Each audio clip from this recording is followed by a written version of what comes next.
Oke Bapak Ibu, kita akan masuk masa yang ajaib. Masa 7 tahun kelimpahan kita tidak mau sendiri. Kita mau dengan seluruh keluarga kita. Ya, benar-benar melayani Tuhan bersama. Dipulihkan kita semua. Ya, Sukot berkat keluarga.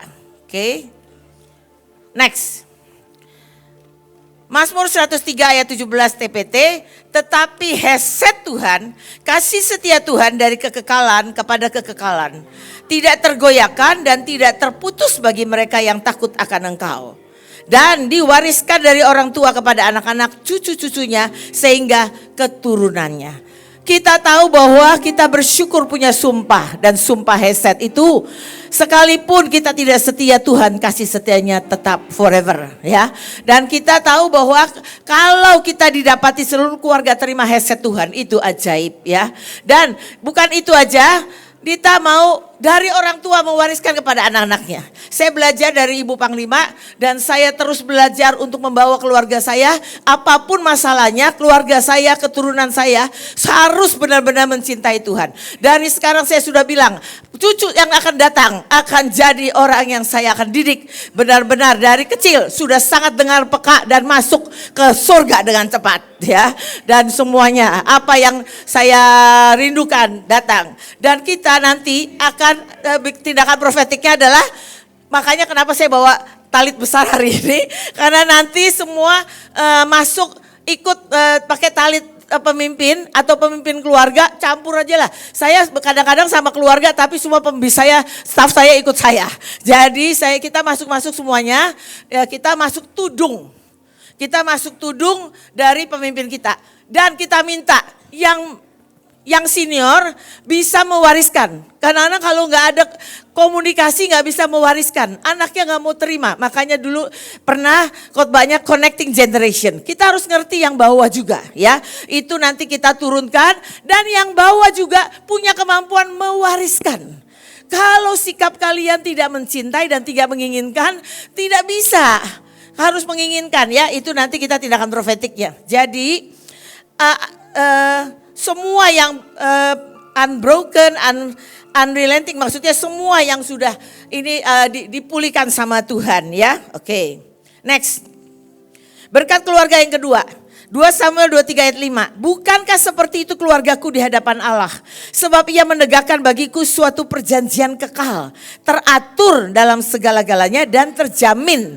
Sebab segala keselamatanku dan segala kesukaanku, bukankah dia yang menumbuhkannya? Amin. Kita terima ya, bagaimana kita di hadapan Tuhan. Kalau kita di hadapan Tuhan berkenan, saya sangat selalu rindu kalau kita ini berkenan, biarlah itu turun kepada keturunan kita. Makanya kita tidak boleh melakukan sembarangan supaya keturunan kita ini menikmati semua yang baik yang sudah kita bayar untuk itu ya. Begitupun anak-anak rohani ya. Oke. Next. Berkat keluarga ketiga, Ulangan 23 ayat 5.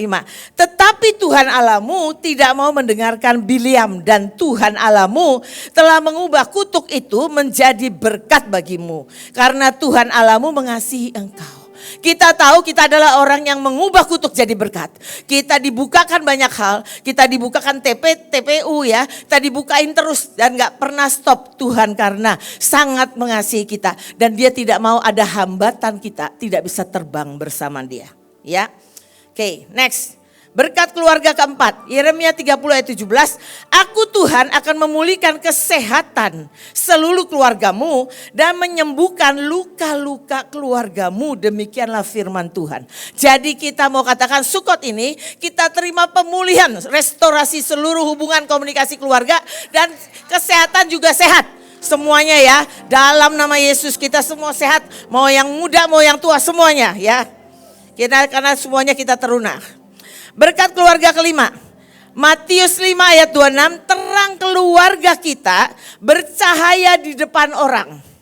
Supaya dunia melihat perbuatan keluarga kita yang baik dan memuliakan Bapa kita yang di surga. Mereka lihat keluarga kita tiba-tiba pengen. Saya bersyukur dari Charlie Kirk, banyak yang kedar menonton aja, melihat kesaksian aja jadi bertobat. Itu yang kita mesti lihat bahwa, lihat gak lagi istrinya Kirk bilang begini, Firman berkata harus mengampuni. So I forgive him. Di tengah itu jadi lawatan. I forgive him itu yang dia ngomong dengan mungkin dengan berjuangnya. Tapi itu benar-benar jadi kesaksian. Biarlah setiap keluarga kita akan jadi kesaksian. Karena kalau kita ngerawat keluarga kita, pelayanan tuh suka tersendat-sendat dengan anak-anak, dengan keluarga. Jadi kita harus libatkan semua. Saya bersyukur waktu Nancy ada di Australia, saya suruh dia dengar khotbah setiap hari satu. Jadi dia lebih banyak dengar khotbah dari saya. Saya kirimin, suruh dulu masih MP3. Saya kirimin dan saya bilang harus dengar. Apapun kekeringan di situ harus dengar. Dan saya bersyukur begitu dia balik ke Indonesia, dia nggak perlu adjusting, langsung on track. Ya, on track dengan semua yang terjadi di kegerakan. Anak kita boleh keluar negeri, tapi kita harus tarik terus dan membuat mereka bukan mencintai dunia, tapi mencintai Tuhan lebih dan lebih lagi dan mengalami Tuhan yang ajaib. Oke, next. Tadi gambar melayani Tuhan bersama keluarga. Kita maunya seperti itu, oke? Jangan komplain tapi doakan, tarik mereka jadi saksi, oke? Yang kedua kita lihat ini keluarga happy ya. Tapi tadi yang tolong balik yang pertama, ini sebetulnya kayak keluarganya Joshua. Cuma kurang Miel. Nomor depannya mana? Ya, di Joshua sama Kisya sama Eliot. Tapi buru-buru soalnya. Jadi belum ada ketemu yang sama Mielnya. Oke.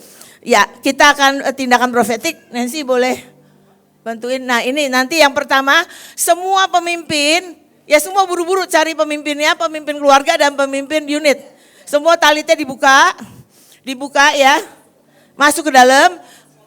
Ya anak-anak sekolah banyak, semuanya masuk ya, pokoknya di talit mana aja kita sama-sama semuanya bentangkan talit kita, oke? Lalu yang kedua, kita semua akan bikin circle yang besar. Ya pertama kita bersyukur dulu dengan keluarga kita, nyanyian lagunya. 3 lapis ya.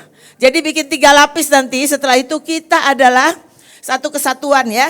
Kita satu kesatuan. Yang ketiga nanti di posisi masing-masing kita deklarasi berkat keluarga. Oke? Ya.